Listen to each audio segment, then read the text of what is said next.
바코드 신앙이라는 말이 있습니다. 여러분 바코드를 아시죠? 제품에 이렇게 바 형식으로 검은색으로 되어 있어가지고 그것을 스캐너로 스캔을 하면 그 제품이 어떤 제품이고 언제 만들어졌고 유통기간은 언제인지 이런 것들이 다 나오는 그것이 바로 바코드입니다. 어떤 사람들은 이렇게 신앙도 바코드처럼 가지고 있는 사람이 있다는 거죠. 내가 예수님은 나의 주님이시다 라고 입술로 고백하는 바코드를 내 가슴에다가 딱 붙여놓으면 내가 천국을 들어가는 그 문 앞에서 예수님이 스캐너로 이렇게 딱 스캔하면 너 그리스도인, 너 들어가 이렇게 말해줄 거라고 생각한다는 것이죠. 이것을 빗대어서 바코드 신앙, 바코드 신자 이렇게 말하곤 합니다. 그런데 여러분, 사람을 속이는 것도 쉽지 않은데 하나님을 속이는 것이 쉬울까요? 하나님이 우리가 가지고 있는 바코드라는 라벨을 붙였다고 해서 우리의 인격과 우리의 신앙이 정말 하나님을 향하는지 그것을 모르고 우리를 그냥 받아주실까요? 여러분 혹시 마음속에 나도 어느 정도는 바코드 신앙을 가지고 있는 사람이다 하는 마음이 들거든 오늘 이 예수님의 질문 앞에 서기를 여러분에게 권합니다. 예수님께서 예수님의 제자들에게 이런 질문을 하는 거예요. 어찌하여 너희는 나더러 주님 주님 하면서도 내가 말하는 것을 행하지 않느냐? 이게 오늘 예수님의 질문입니다. 너희가 어찌하여 나더러 주님 주님 하면서도 내가 말하는 것을 행하지 않느냐? 예수님을 주님이라고 부르고 그분 앞에 나와서 그분의 말씀을 듣고 있지만 정작 그분이 말씀하신 것을 실천하지 않는 사람들을 향해서 하신 말씀입니다. 여러분 이렇게 둘로 나눠져 있는 것이 보이십니까? 입으로는 예수님을 향해서 주님 주님 말을 해요. 그러나 삶으로는 예수님과 상관없이 살아가는 사람, 그런 사람을 지칭해서 오늘 예수님께서 이런 질문을 던지는 것입니다. 이런 것을 고급스러운 용어로 말하자면 실천적 무신론자라고 말을 합니다. 입술로는 신자인데 삶으로는 무신론자와 같은 사람들, 그게 바로 실천적 무신론자인 것이죠. 근데 우리는 교회에 나오는 많은 사람들 중에 나는 예수님을 믿습니다, 예수님이 나의 주님이라고 이렇게 고백을 하는 이 고백이 초대교회 당시에 예수님을 믿는 사람들이 말했던 예수님은 나의 주님이라고 하는 그 고백과는 음가가 굉장히 많이 달라진 것 같습니다. 여러분 1세기 예수님을 따르는 사람들이 예수님을 나의 주님, 나의 큐리오스라고 고백했던 이 고백의 음가는 굉장히 무거운 것이었습니다. 만약에 그가 유대인이었다면 그 고백은 구약 성경에서 우리에게 말씀하셨던 여호와 하나님과 지금 나사렛 출신의 예수가 동일한 인물이다 라고 고백하는 것이기 때문에 그렇습니다. 이것은 유대인 사회에서는 신성모독하는 행위고 지금 돌을 들어서 그 사람을 친다 해도 유대인 법에 의해서는 불법이 아닌 목숨을 내걸고 해야 할 고백과 같은 것이 바로 예수님은 나의 주님이라는 고백이었습니다. 유대 사회뿐만 아니라 이방 사회에서도 이 고백은 되게 무거운 고백이었어요. 왜냐하면 로마 사회에서 나의 주님이라고 하는 고백은 로마 황제를 지칭해서 하는 말이었어요. 가이사는 큐리오스다. 이런 고백이 그 당시에 일반적으로 통용되는 고백이었단 말이에요. 그런데 그런 사회에서 예수가 큐리오스다, 가이사, 로마 황제가 주가 아니라 예수가 주님이라고 하는 고백은 마치 반란을 선동하고 혁명을 일으키려고 하는 사람의 목소리와 같은 것이죠. 그러기에 이런 고백 역시도 진작에 하는 고백이라고 하면 자기 목숨을 담보로 하는 고백이었던 것입니다. 여러분 우리가 하는 예수님은 나의 주님이라 하는 고백과 사뭇 다르지 않습니까? 예수를 따르는 제자들은 당시 사람들이 로마 황제를 주님이라 부르듯 예수님을 주님이라 불렀고, 사람들이 로마 황제의 통치 안에 살며 그의 법을 지키고 그가 약속한 평화를 기대하며 살듯 여전히 예수님을 주님으로 섬기며 예수님의 통치 안에 살며 예수님의 법을 따라 살고 그분이 약속한 평화를 기대하며 살았던 것입니다. 그러니 오늘 예수님의 질문, 너희가 나를 주님 주님 하면서도 어찌하여 내가 말하는 것을 행하지 않느냐 하는 이 고백 앞에 서면 참 이상하다, 어떻게 예수님을 주님이라고 부르면서 그 말씀대로 살지 않지? 이렇게 그 당시 사람들은 대답했을 것이 뻔한 이야기입니다. 여러분은 어떻습니까? 여러분은 정말로 예수 그리스도를 주님이라고 부르고 있습니까? 그렇게 부르고 있다면 여러분의 삶을 통해서 주님이라 부르는 예수님의 말씀이 여러분의 삶에서 그대로 실천되고 있습니까? 이것이 오늘 우리가 서야 할 질문입니다. 어린이 설교에서 나눴던 것처럼 예수님의 말씀대로 순종하며 살아가는 이 삶이야말로 우리의 삶을 가장 안전하게 지탱하는 기반이기 때문에 그렇습니다. 우리가 우리의 삶을 돌아보면서 정말로 내가 입술로 고백하는 예수님과 그분의 말씀대로 사는가를 날마다 점검해야 합니다. 그러나 오늘 설교에 여러분을 향해서 정말로 하나님의 마음과 뜻을 전하는 이 자리에서 여러분에게 소개하고 싶은 내용은 여기보다 한 걸음 더 나아간 내용입니다. 그것은 바로 우리가 예수 그리스도의 말씀을 따라 살아가는 삶이 얼마나 복되고 영광스럽고 귀한 것인가를 여러분에게 세 가지 그림 언어를 통해서 소개하고 싶어요. 여러분의 머릿속에 마치 잘 박힌 모처럼 여러분의 마음에 새겨져서 주님의 뜻대로 살아가는 것이 참 행복하고 귀하다 하는 것들을 늘 기억하면서 살아가는 여러분이 되기를 바랍니다. 첫 번째 그림은 오늘 예수님께서 비유를 통해서 하신 말씀에 그대로 나와 있습니다. 내게 와서 내 말을 듣고 행하는 사람의 모습이 어떠한가를 너에게 보여주겠다 하면서 주님께서 드신 예화가 바로 이것입니다. 내 말을 듣고 행하는 자는 반석 위에 기초를 놓고 집을 지은 사람과 같고, 듣고 행하지 않은 사람은 마치 맨 흙 위에다가 집을 짓는 사람과 같다, 이렇게 말씀하는 거예요. 예수의 말씀을 듣고 행하는 사람은 땅을 깊이 파고 반석 위에 기초를 놓아 집을 짓기에 이런 집은 홍수가 나서 급한 물살이 부딪혀도 흔들리지 않습니다. 예수의 말씀을 듣고 행하는 사람의 삶의 모습이 이렇게 안전하다는 것을 우리에게 보여주는 것이죠. 제가 건축을 전공했습니다. 그래서 이 건물에 대한 구조와 안전에 대해서 조금 상식이 있겠죠. 여러분, 우리가 만약에 지금 3층 건물에 있다고 생각해 보세요. 그러면 이 바닥에 여러분이 이렇게 딛고 서 있을 거예요. 그러면 여러분의 몸무게를 누가 제일 처음에 견디냐면 이 슬라브라고 하는 바닥판이 견딥니다. 근데 얘들은 스스로 힘을 견딜 수 없기 때문에 이 바닥판은 늘 보라고 하는 그 부재에다가 자기 힘을 전달하는 거예요. 이 보는 다시 기둥에다가 힘을 전달해줘요. 그럼 기둥들은 그 힘을 다 모아가지고 누구한테 전달하냐면 기초한테 전달하는 거예요. 마치 뭐와 같아요? 폭탄 돌리기 같잖아요. 내 몸무게를 서로 감당하지 못하니까 보에게 주고, 보는 기둥한테 주고, 기둥은 기초한테 주는 거예요. 그래서 이 기초는 사실은 이 건물 안에 있는 모든 무게를 다 견뎌야 할 책임을 가지고 있어요.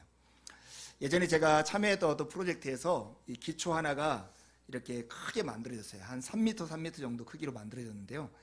그 기초 하나가 견뎌야 할 무게가 제가 지금도 기억해요. 4,000톤이었어요. 4,000톤. 그러면 그 기초라고 하는 것은 그 모든 무게를 어디다가 쏟아내야 할 거 아니에요. 자기가 그걸 견디다가는 자기가 망가져 버려요. 4,000톤을. 자기도 이렇게 받은 무게를 누구인가 전달해야 자기가 안전해요. 어디에다가 전달할까요? 단단한 바위에다가 전달하는 거예요. 그 4,000톤을 단단한 바위에다가 싹 쏟아넣으면 위에서부터 내려오는 그 모든 무게가 분산되어서 안전하게 되는 거예요. 그래서 건물을 짓다 보면 모든 곳이 자기 이 견뎌야 하는 무게보다 더 단단한 곳에다가 기초를 두기 마련이에요. 그래서 지내력 테스트라는 걸 합니다. 땅이 견딜 수 있는 힘의 무게가 얼마나 되는가를 테스트하는 거예요. 건축공학과 교실 같네요, 오늘. 그래서 이 땅이 견딜 수 있으면 거기 위에다 기초를 놓기 마련입니다. 여러분, 이게 우리가 살아가는 인생에도 잘 생각해 보세요. 우리는 무엇인가에다가 내 삶을 딱 이렇게 지탱하고 있으면 내 삶이 안전할 것이라고 생각해요. 그렇죠. 최근에 우리 수범이가 정말 좋은 회사에 입사했는데 이 좋은 회사가 나의 든든한 반석이 되는 거예요. 그러면 내가 이 회사에다가 내 삶을 딱 든든히 세워놓으면 나는 이제 끄떡없어, 이렇게 생각할 수 있어요. 어느 정도 그럴 거예요. 또 어떤 사람은 돈을 많이 벌어요. 그리고 이 돈 위에다가 내 삶을 딱 지탱하고 있어요. 이제 내 삶은 문제가 없어, 든든해, 이렇게 생각할 수 있어요. 아니면 나를 지지해주는 여러 가지 경력, 나의 학위, 이런 것들이 나를 지탱해 줄 것이라고 믿고 여기에다가 내 삶을 기대고 사는 사람이 있어요. 내 친구 중에 하나는 나는 정말 좋은 보험을 들어놨어. 그 보험이 내 자식들이야. 내 자식들이 나를 먹여 살릴 거야. 이렇게 말하는 친구가 있거든요. 그 친구에게는 이 자식들이 자기가 이렇게 딛고 서 있는 반석일 수 있는 것이죠. 여러분 스스로에게 나는 어디에다가 내 삶을 이렇게 지탱하고 있는가? 나는 이것에 지탱하고 있으니까 큰 홍수가 나서 그 물살이 내 인생을 딱 부딪혀도 나는 든든해 라고 생각하는 그것이 여러분 무엇입니까? 오늘 예수님은 이렇게 말씀하는 거죠.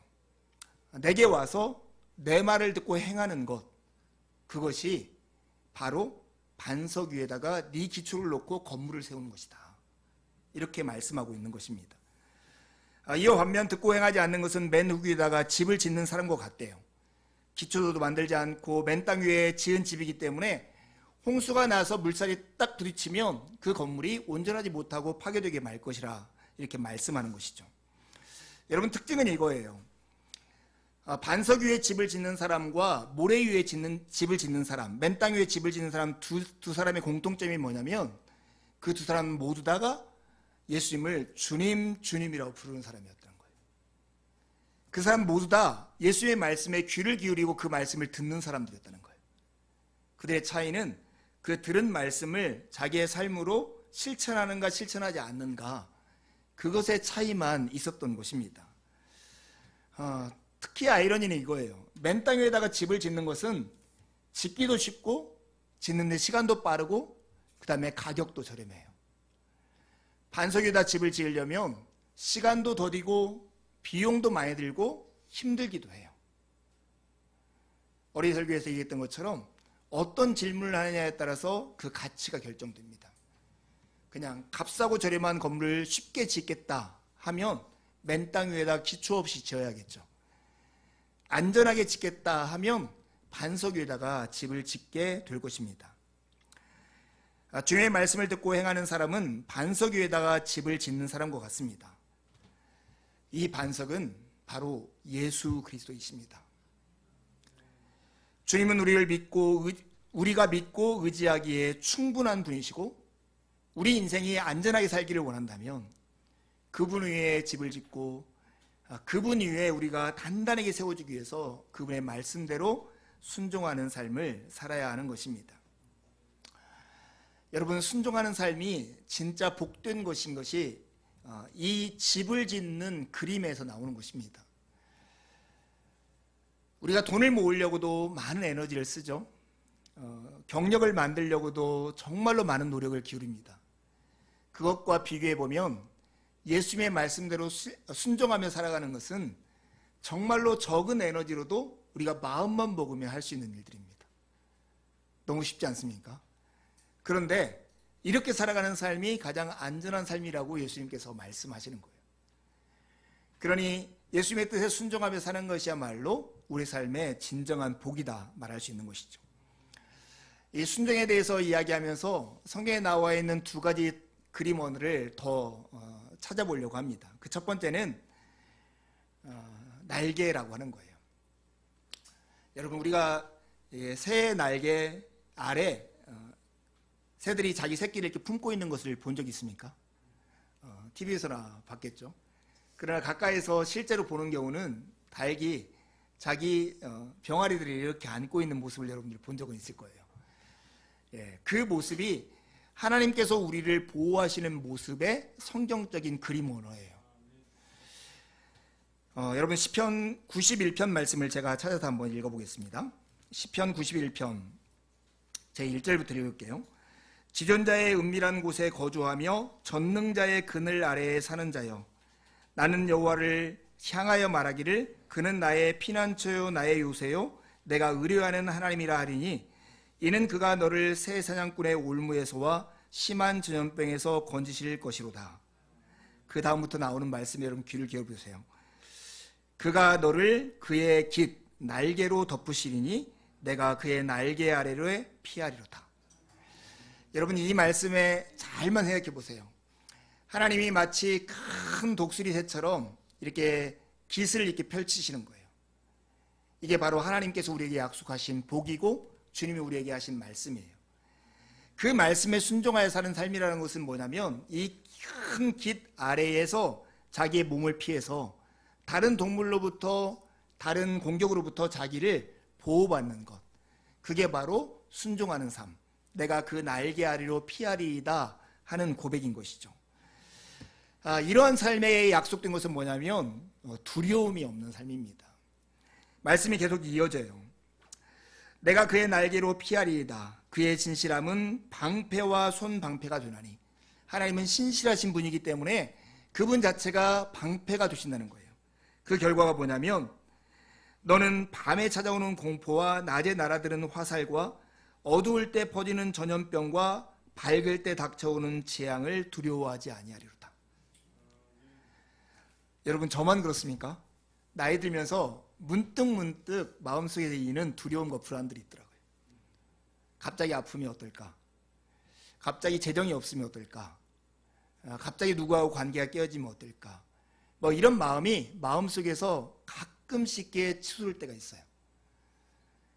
그럴 때 여러분들은 어떻게 하십니까? 시간이 지나면 그런 감정은 사라지지만 그런 감정이 나를 굉장히 불편하게 할 때가 있어요. 그때 저는 이 시편 91편 말씀이 저에게 큰 위로가 됩니다. 여전히 주님은 큰 깃을 우리에게 펼쳐 보이시고 상규야 이 아래로 피해. 그러면 너에게 두려움이 없어. 이렇게 말씀하시는 것 같아요. 비 오는 날에 우산 아래에 있으면 우리가 안전하듯이 어떤 두려운 상황에서도 하나님 깃 안에 머물면 우리의 삶은 안전한 것입니다. 하나님의 날개 그늘 아래 머무는 것, 그게 바로 주님의 말씀을 듣고 그 말씀대로 행하는 거예요. 그러니 순종하는 것은 우리에게 짐이 아니라 우리를 붙잡고 우리를 두려움에서 해방시켜줄 힘이 되는 것입니다. 반석 위에 집을 짓는 것, 이게 순종의 첫 번째 그림이었다면 두 번째는 하나님이 펼쳐놓은 큰 깃 아래 머무는 것이 순종의 두 번째 그림입니다. 세 번째 순종의 그림, 그것은 바로 하나님의 눈길 아래 머무는 것입니다. 신명기 11장에 보면 재미있는 말씀이 나와요. 하나님께서 이스라엘 백성들을 이집트로부터 구출해 내가지고 지금 팔레스타인이라고 말하는 가나안 땅으로 들여보내요. 근데 모세를 통해서 이렇게 말씀하세요. 내가 너에게 줄 땅은 이러이러한 땅이다. 여러분 잘 들어보세요. 하나님이 굉장히 심술궂어 보인다 하는 것을 여러분 느끼실지 몰라요. 10절부터 보면 내가 들어가 차지해야 할 땅은 내가 나온 애굽 땅과 같지 아니하니 거기에서는 너희가 파종한 후에 발로 물대기를 채소밭의 댐과 같이 하였거니와 너희가 건너가서 차지할 땅은 산과 골짜기가 있어서 하늘에서 내리는 비를 흡수하는 땅이요.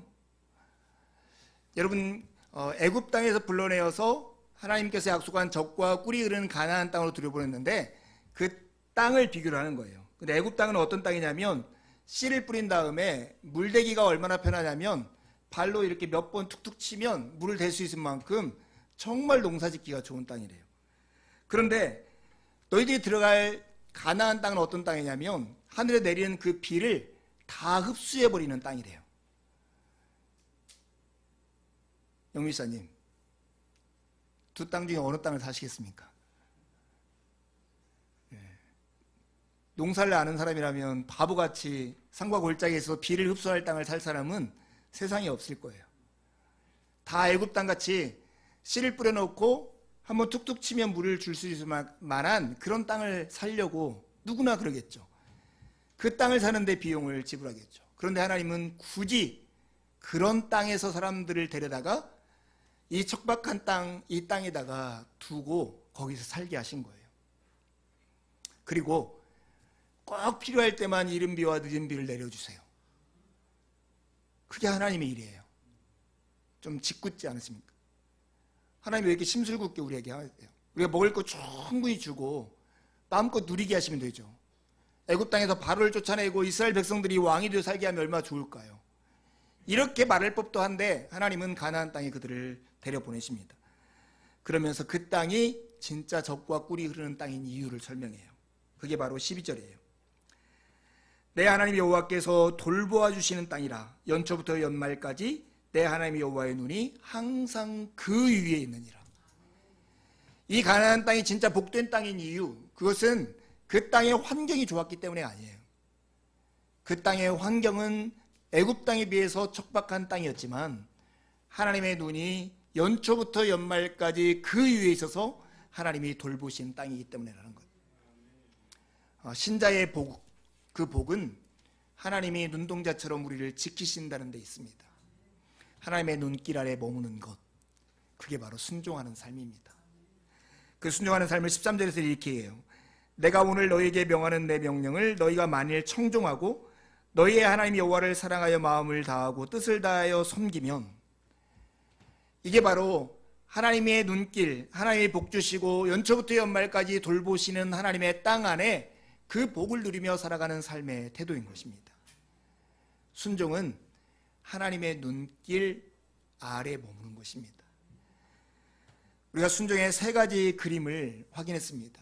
반석 위에 집을 짓는 것 같이 나의 삶을 든든하게 하는 것이고, 하나님의 넓게 편 날개 아래 머무는 것처럼 우리 삶을 두려움이 없게 만드는 것이고, 하나님이 돌보시는 눈길 아래 머물면서 우리가 하나님 안에서 그 복을 누리게 살게 하는 것, 그게 바로 순종인 것입니다.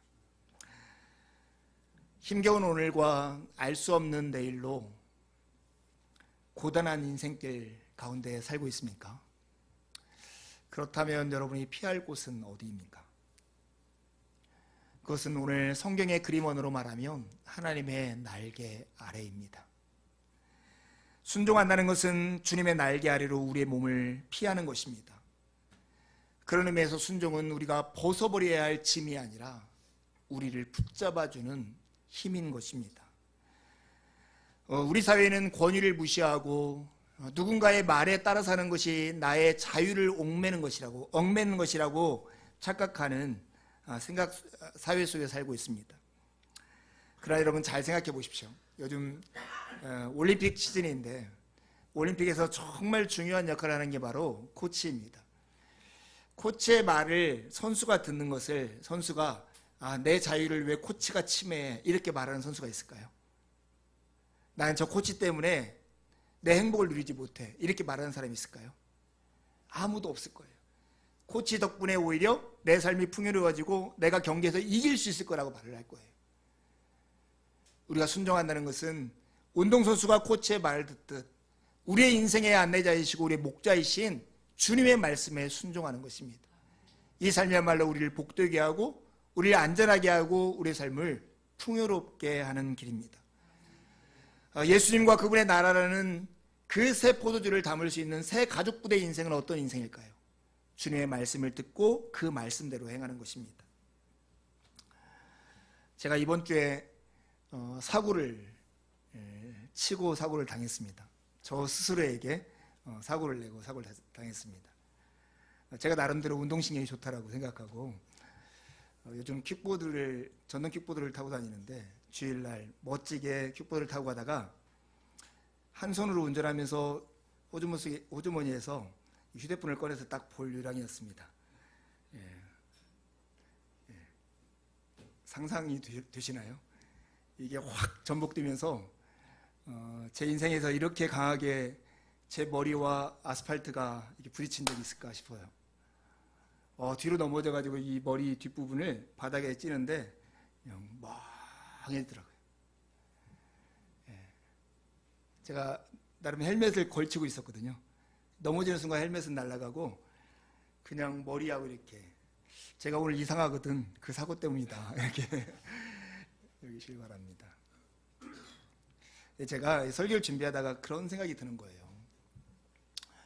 우리가 하나님도 함께 있고 하나님의 말씀이 내 곁에 있다고 생각하고 마치 헬멧을 쓰고 나는 뭐 안전하게 살아간다 이렇게 생각하는데 정작 어떤 상황에 있을 때 보면 헬멧이 나를 보호하지 않고 내 곁에 있는 것 같지만 곁에 있지 않았던 것처럼 주님의 말씀이 나오고 멀리 있는 것 같진 않은가. 헬멧에 끈을 이렇게 꽉 묶고 나를 보호하는 장치로 내가 주님의 말씀과 그 말씀대로 살아가는 삶을 지금도 살고 있었는가 하는 생각들을 스스로에게 묵상하면서 해봤어요. 여러분은 어떻습니까? 야고보서 2장에 보면 우리가 익숙하게 알고 있는 한 말씀이 나와요. 행함이 없는 믿음은 죽은 것이다. 그때 행함이 없는 믿음이 죽은 것이라고 할 때 그 배경이 있어요. 너희는 믿음이 있다고 하면 누구인가 긍휼을 베푸는 자가 되어야 한다 하는 말씀의 맥락에서 나와요. 주보에 있는 말씀을 한번 같이 읽어보겠습니다. 야고보서 2장 14절에 17절에 있는 말씀 시작. 내 형제들아 만일 사람이 믿음이 있노라 하고 행함이 없으면 무슨 유익이 있으리요? 그 믿음이 능히 자기를 구원하겠느냐?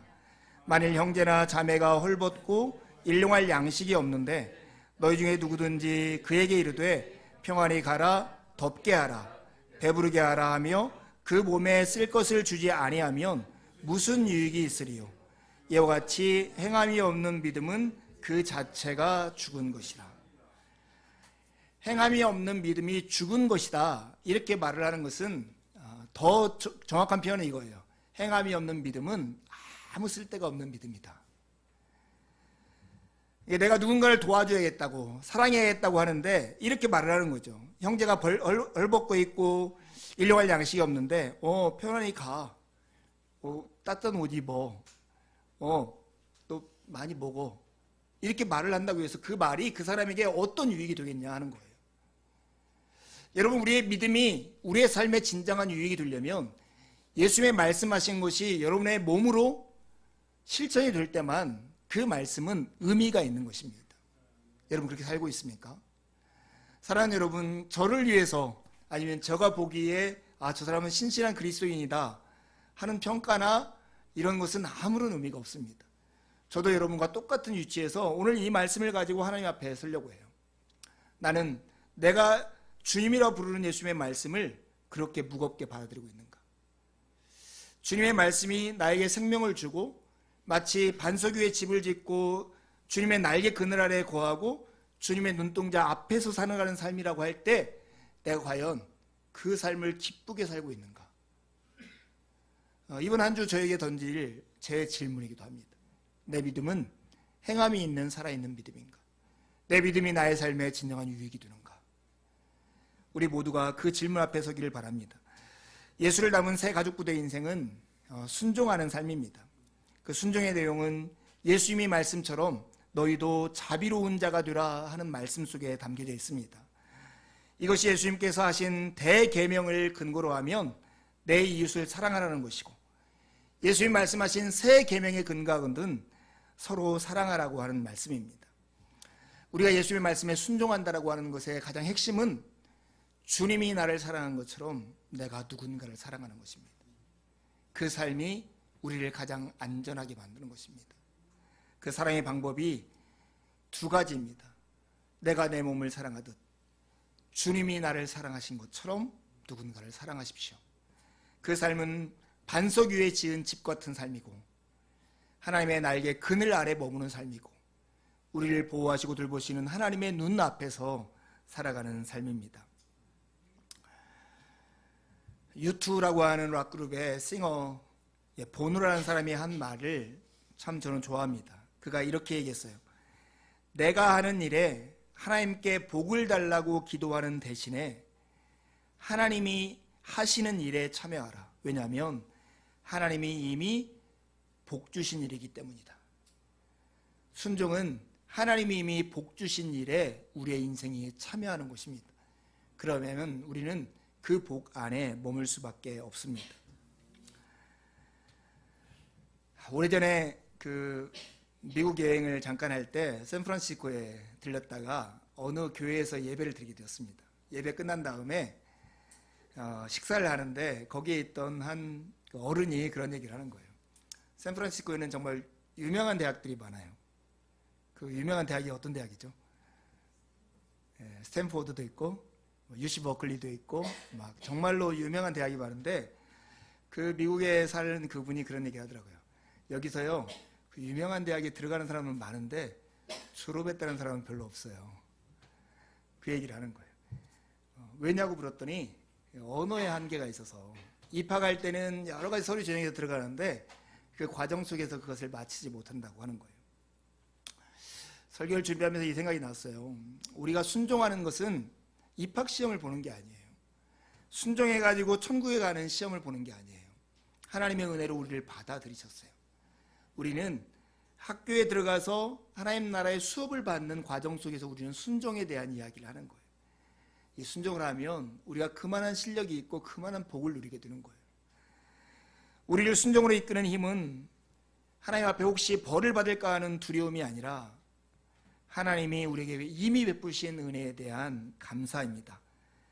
주님의 사랑이 우리의 마음에 마중물처럼 부어질 때 주님이 어떻게 나를 사랑하셨는가를 묵상하고 깨달으면 깨달을수록 우리는 더욱 서로를 사랑하는 주님의 말씀에 순종한 그런 삶 가운데서 살아갈 수 있을 것입니다. 사랑하는 여러분, 참 무덥고 그리고 여러 가지로 힘들다고 말하는 이 시대에 하나님이 여러분에게 주신 복을 이웃들에게 흘려보내십시오. 그것이 여러분의 삶을 예수 그리스도 안에서 가장 안전하게 만들 것입니다. 함께 기도하시겠습니다.